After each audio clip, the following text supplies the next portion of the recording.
Ciao a tutti, oggi parliamo dell'ipoplasia cerebellare, una patologia che può colpire il cane e il gatto, vedremo anche in modi diversi e per cause diverse. Diciamo che nel cane è più congenita, nel gatto è più acquisita a causa di un virus come il parvovirus.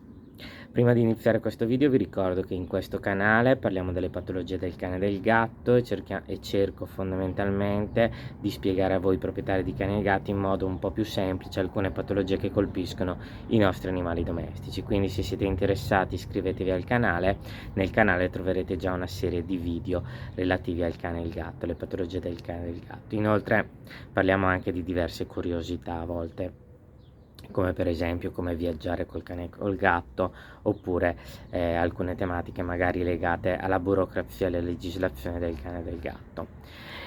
Ricordo sempre anche che se volete supportare il progetto mettete mi piace al video, che riuscirete a far sì che il video venga visto da più persone.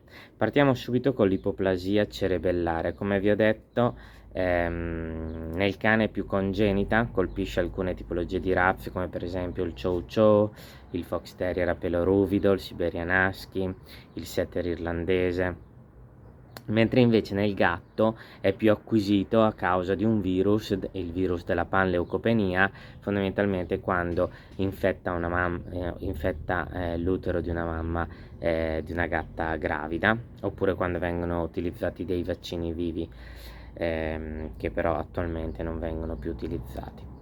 Di solito i segni clinici dell'ipoplasia cerebellare fondamentalmente sono evidenti quando l'animale inizia a camminare. Dovete pensare che il cervelletto, diciamo, è l'organo che è deputato, diciamo, alla coordinazione dei movimenti, quindi fondamentalmente avremo degli animali che presentano ipermetria, atassia, ondeggiamento del tronco, tremore intenzionale, e questi tendenzialmente segni clinici possono essere lievi e quindi diciamo compatibili poi con una vita ovviamente non normale, però abbiamo diversi animali, soprattutto gattini, che poi hanno una vita abbastanza normale, oppure possono diventare anche incompatibili con il movimento e con la nutrizione, quindi soggetti che difficilmente poi possono avere una vita normale.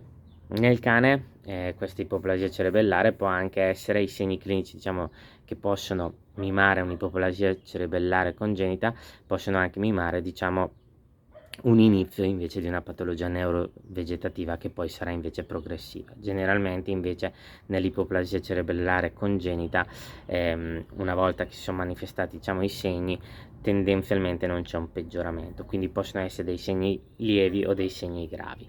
Spero che questo video vi sia piaciuto e vi abbia un po' spiegato questo tipo di patologia, e noi ci vediamo al prossimo video. Un saluto a tutti.